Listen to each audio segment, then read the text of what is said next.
here to basically discuss Gaza. I wanted to first start off with asking you, how has the U.S.-led peace talks aiming at resolving the Palestine-Israel conflict, how has it turned into this? It's basically bombs raining in Gaza at this point. How can you even explain this? Well, that's a good question. It seemed as if we were on the verge of having a peace agreement, and instead we have a new massacre in Gaza. The starting point, as far as I could tell, the starting point is when the Hamas, the Islamic movement based in Gaza, and the Palestinian Authority at the end of April 2014, they formed a unity government. And this immediately enraged Prime Minister Netanyahu, first of all, because if they formed a unity government, it would mean that he would no longer have the excuse that the Palestinian Authority only speaks for some of the Palestinian people. In addition, the unity government was formed on the basis that President Abbas, he said he accepted the three conditions of the European Union and the U.S. for negotiations. Those conditions are recognition of Israel, recognition of past agreements, and renunciation of violence. So Hamas had now accepted indirectly by becoming part of the unity government, and now accepted the US-EU terms. So Netanyahu no longer had an excuse not to negotiate with Hamas, and no longer had the claim that Hamas was a terrorist organization. Hamas was now willing to accept the terms laid down by the EU and the US. What enraged Netanyahu even more was that the US and the EU said, we're ready to negotiate on a wait-and-see basis with the unity government. We're not going to cut off negotiations. And so Netanyahu claims Hamas is a terrorist organization. The US and the EU ignore him, and they say we're going to have a wait-and-see approach with the unity government. On that note, I just want to ask you a quick follow-up, because so much of the argument is that Hamas does not recognize Israel, their existence. So are you saying that within the unity government, they in essence are recognizing Israel? You could say Hamas has made many statements, some of which contradict each other, and depending on the day of the week, the time of the year, they've made contradictory statements. But what is clear is they did join the unity government, and President Abbas reiterated as the president of the unity government that this unity government accepts the conditions laid down by the US and the EU, the European Union, for negotiations. So now Netanyahu has lost his alibi for not negotiating with the Palestinians, and he's enraged because he says Hamas is a terrorist organization. The US and the EU say, we don't care, we're going to negotiate with this unity government.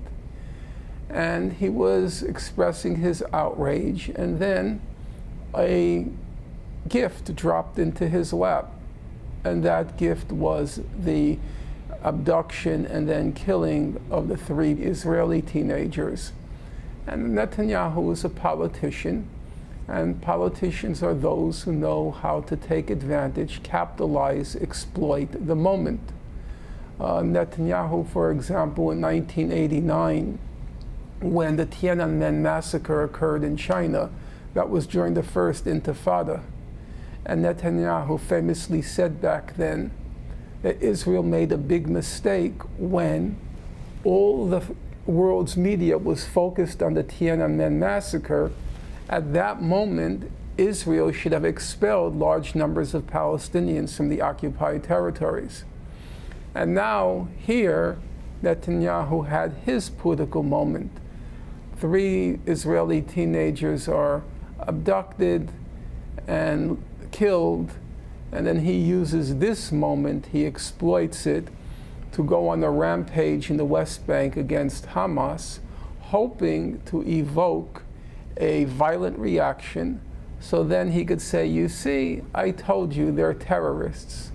So he rounded up some 700 Palestinians, ransacked homes, ransacked businesses, blew up 2 homes, killed between 6 and 10 Palestinians, hoping to evoke that violent Hamas reaction. What was the excuse after the news came out that Hamas didn't kill those teens? Well, the or thing that is, under speculation? No, the thing is, Netanyahu is a politician, and he understands the memory of people is very short. So he knew eventually it would come out, but then they would forget what precipitated the whole conflict. And so he didn't acknowledge what now seems to be the case. Number one, Hamas had nothing to do with the abductions, and Hamas had nothing to do with the killings, which occurred almost immediately. Not they were looking for the kidnappers, they knew the kids were dead. But he exploited the opportunity, exploited the occasion. Hamas at first held back, but other factions in Gaza did not hold back. And soon it began to spin out of control, which is exactly what Netanyahu wanted. And the so-called rockets started to be fired at Israel. And now Netanyahu had his pretext to go in, knock out Hamas, and as the expression in Israel has it, to mow the lawn again in Gaza.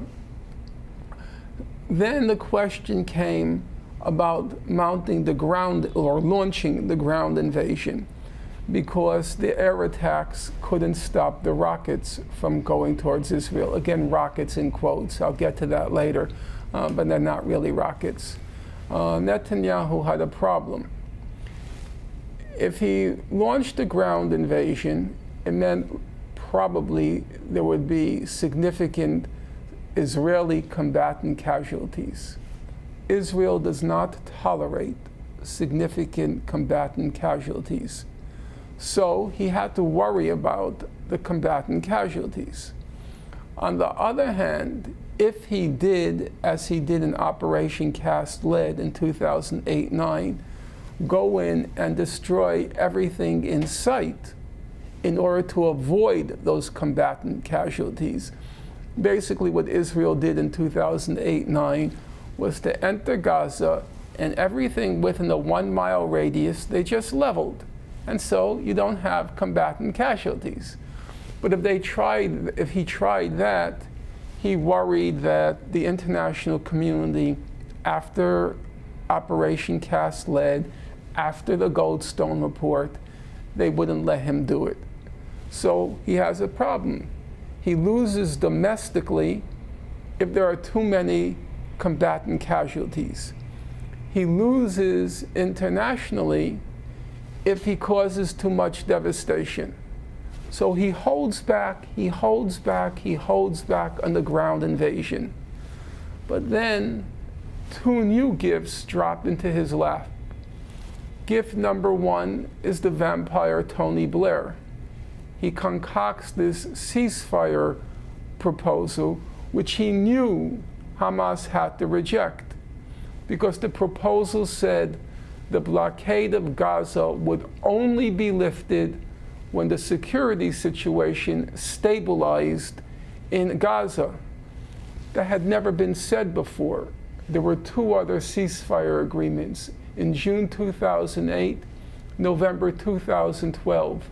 Neither of them talked about stabilizing the security situation as a precondition for lifting the blockade. Why did Blair do that? Because he knew Hamas would have to say no. If Netanyahu calls Hamas a terrorist organization, then the only way the security situation would stabilize is either if Hamas surrenders or is defeated. So of course Hamas is going to say no, in which case the blockade will never be lifted. So he channeled to Sisi, the Egyptian dictator, president, he channeled to Sisi of Egypt this proposal, knowing full well Hamas would have to reject it. But now Israel could say to the world, look, we accepted the ceasefire. Hamas said no. What are we to do? We have no choice but to go in and cause all sorts of death and destruction. It's all Hamas's fault.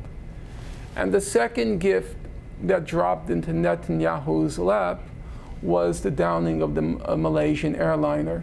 And he did exactly, I mean, it's kind of eerie. He did exactly what he said Israel should have done in 1989 with the Tiananmen massacre. Remember, he said, we should have taken advantage of the moment when all the cameras were on Tiananmen to commit a mass expulsion.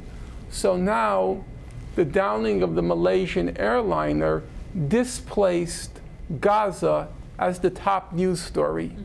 And so he now knew he had time to go in and commit the massacre.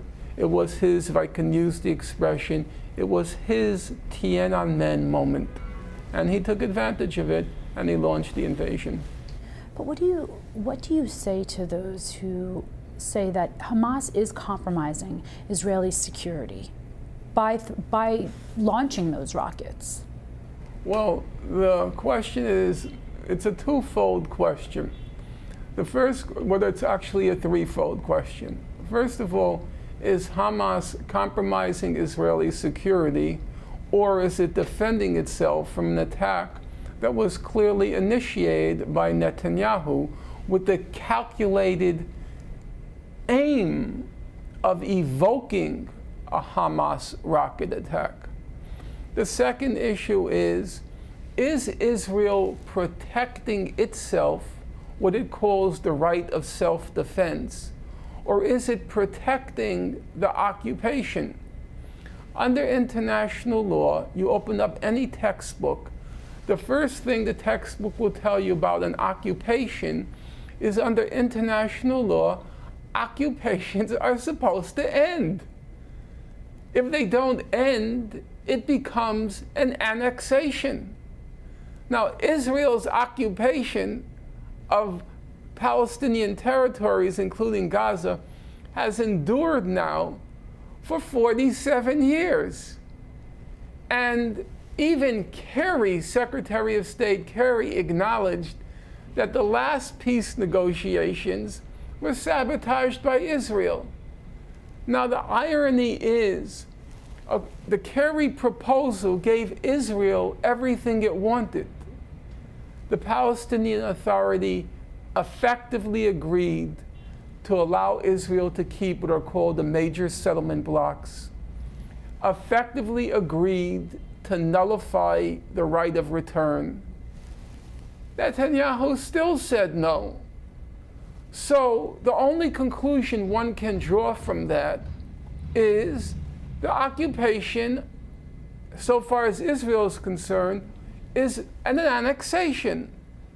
Now, to ask of Hamas or the Palestinians that they don't react at all to the annexation is in effect to say to Palestinians that they have to accept what's illegal under international law, namely the annexation of their country.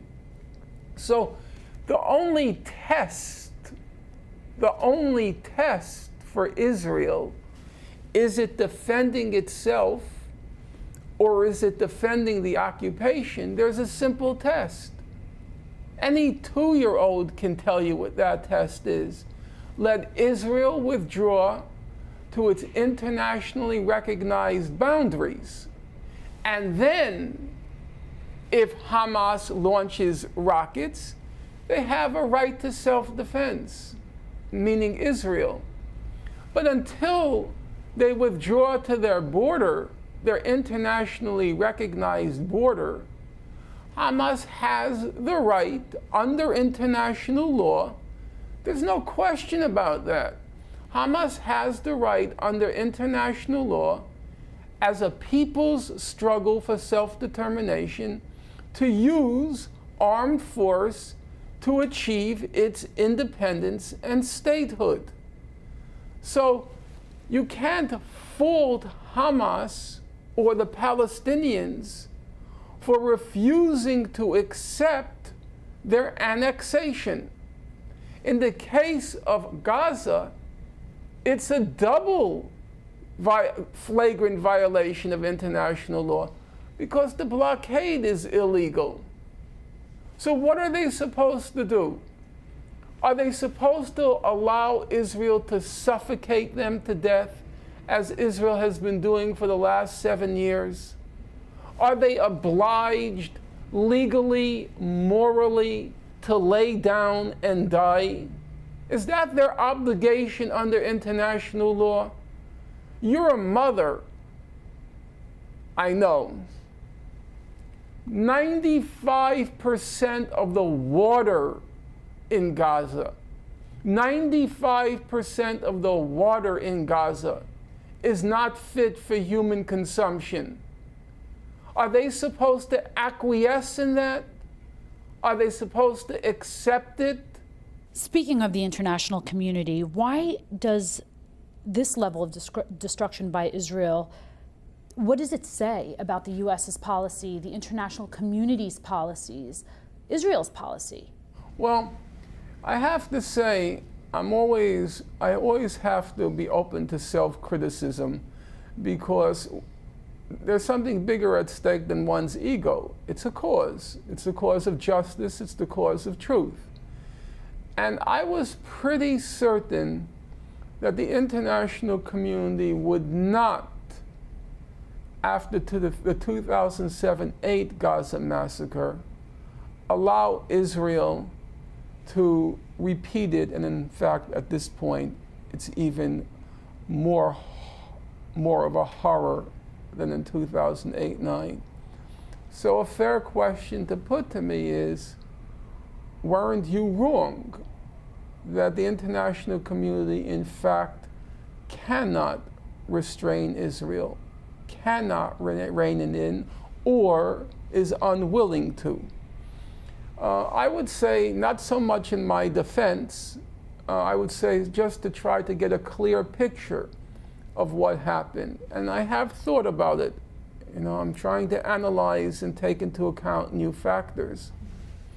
The first factor was Netanyahu had a good alibi, the ceasefire alibi, and that played well. You might recall when Madeleine Not So Bright, when she was interviewed, she said that for public relation purposes, Israel has to play up the fact that it accepted the ceasefire and Hamas rejected it. So he had that good alibi. It was a false alibi, but it played well with the international community. Number two, there was a significant realignment of forces internationally since 2008-9. As you well know, Saudi Arabia and Egypt came out openly in support of the Israeli massacre. It was no longer behind the scenes or ambivalence. They openly, both of them, major regional powers, wanted to see Hamas defeated. The Arab League came out in support of the Vampire Blair's ceasefire ultimatum to Hamas. The EU, because of the development of the phenomenon of ISIS and the various radical jihadist organizations in the Middle East, the EU has developed a dread of Islamists and what it calls radical Islamists. And so it too was ready to give Israel a free pass. On top of that, you know the expression, the Arab Street. And the Arab Street has always worried the Arab dictators and also the United States because these dictators might get overthrown. The Arab Street was basically silent, not from indifference, but because it was preoccupied with their own domestic internal crises and conflicts. Iraq, Syria, Libya. They didn't have the time or the energy to focus now on Gaza. So that factor was neutralized. The most important factor, of course, was President Obama, who, it has to be said, it has to be underlined, it has to be emphasized, it has to be italicized. President Obama enabled the massacre.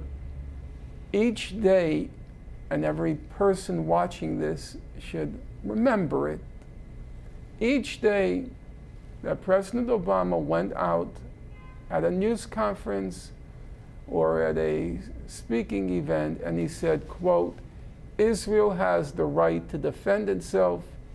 Each time he said that, each time he enabled Israel to continue the massacre in Gaza. He was the enabler. Now you might ask, if the US was negotiating or willing to negotiate with the unity government, why would Obama enable Israel? And there I think it's domestic considerations, meaning US domestic considerations. The moment the rockets started flying to Israel, Israel's domestic lobby, US domestic lobby, AIPAC and its affiliates, was able to line up wall-to-wall congressional support for Israel. It would have taken a person with real spine to defy the wall-to-wall congressional support. Do you think the president was powerless in this situation? No, that's an interesting question. He is the president. A president isn't powerless. But it's a question of whether the president has the spine, the will, the integrity to want to do something.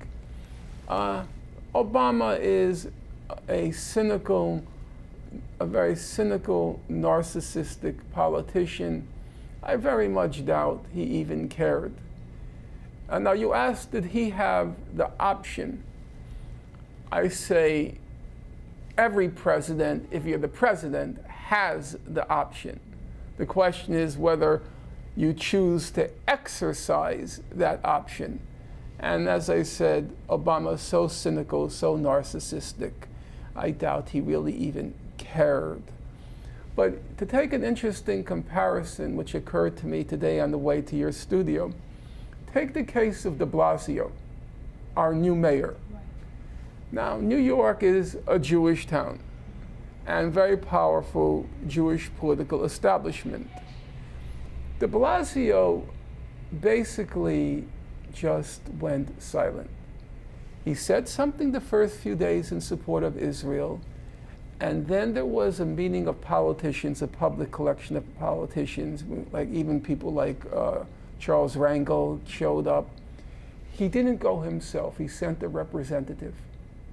And then after that, he basically fell silent, which was unusual. Remember, this is New York. We've had Ed Koch, we've had Rudy Giuliani, we've had the Emperor Bloomberg, and you know that the moment it starts, well, you saw what Bloomberg did, he immediately takes his jet. Yeah. De Blasio didn't do that. So what you'd say, de Blasio did the extreme of what's politically tenable. Namely, he basically went mute after the first few days. Did Obama have to go out every day? Did he really have to go out every day and give the green light and say Israel has the right to defend itself? Did he really? Here's the proof he didn't. When the international uproar became you couldn't escape it anymore, because the Israelis were targeting one UN shelter after another UN shelter after another UN shelter, killing all those children in their sleep. Finally, after 1,800 dead, when the international community was beginning to wonder, have these people gone completely mad? Then the spineless, narcissistic, cynical Barack Obama finally signaled, it's enough. And what do you think happened? The next day, Netanyahu withdrew. That's what I was just going to ask you. Why did Israel withdraw from Gaza? But before you answer that question, many say that Israel did hold restraint, because if they wanted to, they could have destroyed Gaza completely, and they didn't. There were casualties, and then they withdrew. What do you have to say to that? Well, there you have to look at a large picture of what happened. Number one, as I said, after the 2008-9 massacre in Gaza, what's called Operation Cast Lead, Israel did find itself under significant restraints, especially after the Goldstone report, which, although it had no material consequences, was a warning to Israel. Don't do it again, because there may be trouble the next time. As I also said, because of various circumstances, the ceasefire ultimatum, the open alignment of the Arab states with Israel, the absence of the Arab street, it's true, those restraints proved not to be as strong as I thought they would be. But they're still there. So let's try to look at the bigger picture, if you'll allow me, to look at the whole issue of the rockets, the Iron Dome, and the tunnels to explain why what happened, happened. Let's start with the rockets. Number one, there were no rockets. There were no rockets. A rocket conjures up some fairly formidable weapon. What did Hamas have? We know what Hamas had even without reading what's now being published. I knew it from the first day. Use common sense. In 2008-9, during Cast Lead, they did have an opportunity to smuggle in before some Iranian, some Syrian rockets and missiles, okay? Smuggling that in, there were still only 3 Israeli civilian casualties. According to Amnesty International, only 1 house was almost destroyed. Now that's 2008-9, when they had an opportunity to smuggle things in. Now there's a blockade of Gaza. And there's also, in response to that blockade, Hamas has this tunnel system. It's a pretty effective tunnel system with Egypt. They're able to bring in things, okay? Fair enough. So you could say to me, okay, maybe there was an Israeli blockade, but couldn't they smuggle in missiles and rockets through the tunnel system with Egypt? Fair enough. But then in November 2012 is Operation Pillar of Defense. Whatever rockets they had at that point, they used during Operation Pillar of Defense. After Operation Pillar of Defense, it ends in November 2012. 7 months later is the coup in Egypt. The first thing Sisi did upon coming to power, he sealed the tunnels. So now there's an airtight blockade on the Israeli side and an airtight blockade on the Egyptian side. What could they have had? It's a year since the Egyptian coup. They had nothing in Gaza to make weapons.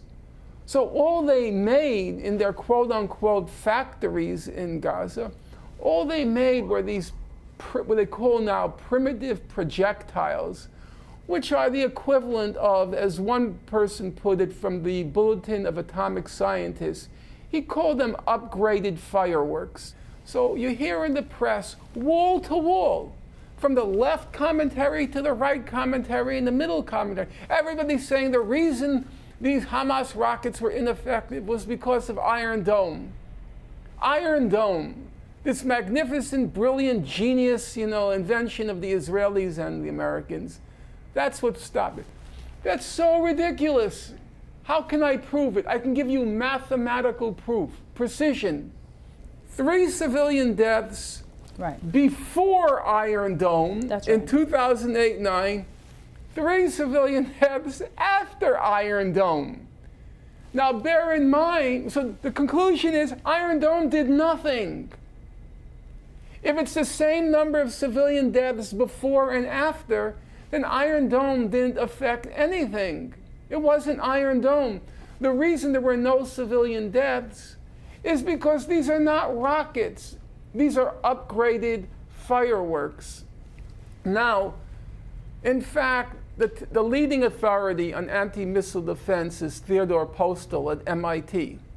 Postel was the one who exposed the fraud of the Patriot missiles, anti-missile Patriot missiles that were used in 1991. Just like the nonsense about Iron Dome, back then they were saying the Patriot missile had a 80%, 90% effectiveness rate in knocking down the Iraqi Scuds.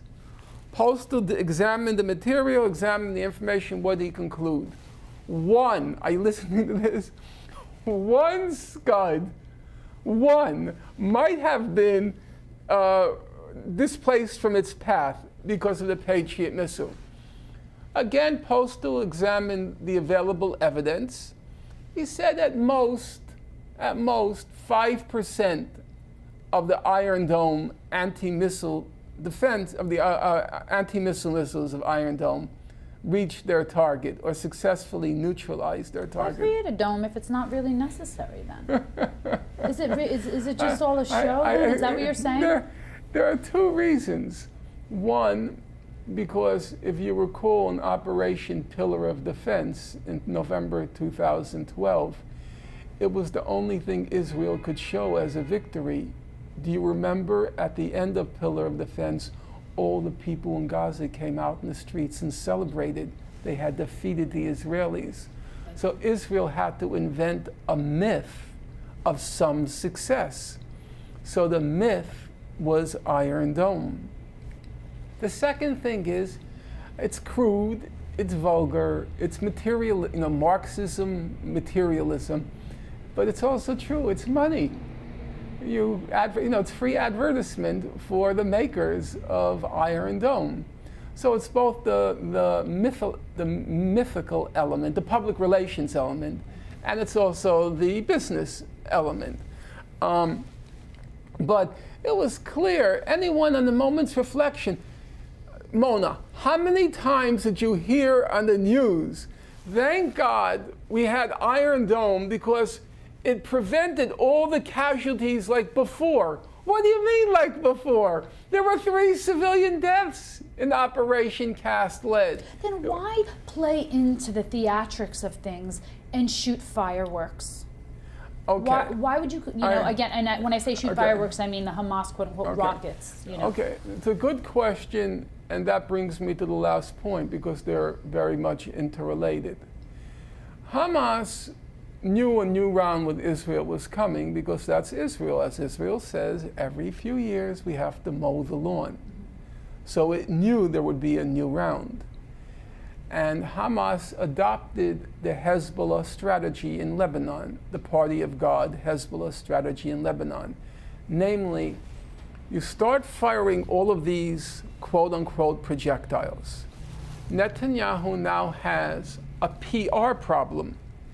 They are not deadly, though they do cause problems for Israelis, rushing to shelters. It does cause psychological problems, emotional problems, and not least of all, they do cause economic problems. Tourism, disaster. That's why Bloomberg flew over. You remember Bloomberg flew over and said, well, this is as safe as, Israel is as safe as any American city, because they were having a tourism problem with these Hamas rockets. So Hamas knew you fire the rockets, there's only one way to disable them. You have to have a ground invasion.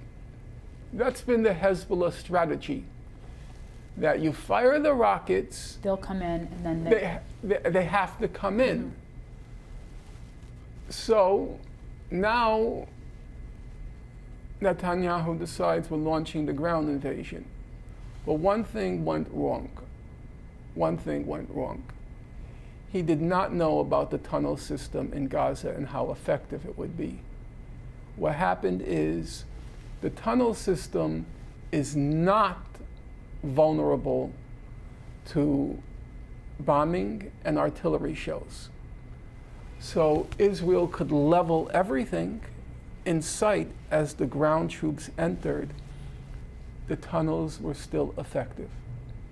And the Hamas soldiers were coming out, and they were better trained this time. My guess, I can't prove it, pure speculation, everything they were trained by Hezbollah. But you said that they were sealed. Did you just mean the tunnels for artillery were sealed? And No. The tunnels were apparently not vulnerable to aerial bombing and or artillery shelling. So you could demolish everything in sight, you can send in your Air Force, level everything, you can fire the artillery shells, they still survived in the tunnels. And so the Hamas fighters were popping out everywhere. And Israel now, for the first time, since the Lebanon War in 2006, in the Lebanon War, Israel suffered 120 combatant deaths. And this is against the party of God, serious business, the Hezbollah. Here, to date, they suffered about 65 combatant deaths, which is more than half against little Hamas. So that was the Hamas strategy. You ask, why did they fire them? I think there was a calculation that the only way to disable these quote-unquote rockets was through a ground invasion. And then when they did the ground invasion, they got caught up against the tunnels. So now let me just make two other points about the tunnels because it's important. We were told Israel had to stay in Gaza to destroy the tunnels because they were threatening civilians. They were tunneling under Israel. Number one, if Israel is allowed to send planes, tanks, and artillery into Gaza, freely crossing the border at its whim and will, why can't Hamas build tunnels under the border to Israel? Only one side gets to violate the border? Only Israel gets to violate the border? Hamas has no right to enter Israel, but Israel can, at its whim and will, enter Gaza? Is that the laws of war? Number two, let's say they had a problem with the tunnels. Let's say it's true. I mean, the tunnels into Israel. Mona, you cannot have forgotten that the first thing Sisi did when he came to power was seal the tunnels. Did he have to decimate Gaza to seal the tunnels? Why couldn't Israel have done exactly what Sisi did? Seal the tunnels from their side of the border. Number three, what kind of earth-moving equipment did Hamas have? It had spoons and shovels. Did it have tractors? No. You're telling me, you want me to believe that Israel couldn't dig a wall deeper than the tunnels to prevent people from entering through the tunnels? It had nothing. This talk about the tunnels had nothing whatsoever to do with entering Israel. The problem was the tunnels in Gaza. You understand? Not the tunnels in Israel, but the network of tunnels in Gaza, which posed a military problem for Israel. Because even if it bombarded Gaza, even if it fired artillery shells, it still had a problem. The problem is combatant deaths. 65, more than half of what Hezbollah had inflicted. And so now at the end, because the question, why did Israel withdraw? The answer, I think, is pretty obvious. The answer is they had entered Gaza, but they were still pretty much on the border, though it was still 44% of Gaza they entered. They knew that in order to destroy all the tunnels, they would have to go to what are called the built-up areas, the cities of Gaza. They had to go into the built-up areas. If they went into the built-up areas, that means using Israeli tactics. First of all, they have to destroy everything in sight in the built-up areas. You remember what I said earlier, international community won't tolerate that because that would mean thousands dead. It's a small place with 1.5 million people. The concentration of people in Gaza is about 435,000, I think, per mile or something, I can't remember. Manhattan is 77,000. So you can imagine how concentrated Gaza is. Would the international community tolerate thousands killed? Because Israel is not walking into a built-up area until it's leveled. Number two, even if they went into the built-up area, destroyed everything, there's still the tunnels. And that means they go into the built-up area, lots of Hamas fighters come out, a lot more civilian casualties. So I began our interview by saying, after 2008, Israel had two constraints put on it. Number one, international public opinion wouldn't tolerate another Gaza massacre. Number two, Netanyahu knew domestically society would not accept mass numbers of combatant casualties. And now he came up against both constraints. If he went into the built-up areas to destroy the tunnels, as he puts it, has to be massive civilian casualties on the order of thousands. Number two, even if he destroyed everything in sight and killed thousands of civilians, there would still be those tunnels, the Hamas combatants, and there would be significant Israeli combatant casualties. So he was forced to withdraw. And he knew, as I said, the international factor, the international public opinion finally kicked in. Because as you know, for Israel, international public opinion just means the United States. And when Obama said finally that the atrocity that they committed, and denounced the atrocity they committed at the UNRWA shelter, he knew he lost international opinion, and he knew I better not venture and lose domestic opinion by getting too many Israeli combatants killed. So he called a halt to it. What's the end game in Gaza? The end game, I predicted it on July 18th, and now I posted it on my website, and now everything is confirming it. What the international community, in particular the United States, wants is this. It wants to install the Palestinian Authority in Gaza. It wants Hamas to disarm. It wants then to force Netanyahu to sign on to the Kerry Peace Initiative. And the club they're going to be holding again over Israel, because Israel rejected it last time.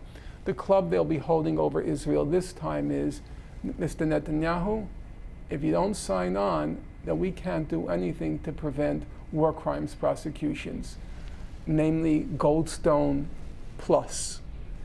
So Hamas is in a very tough position now because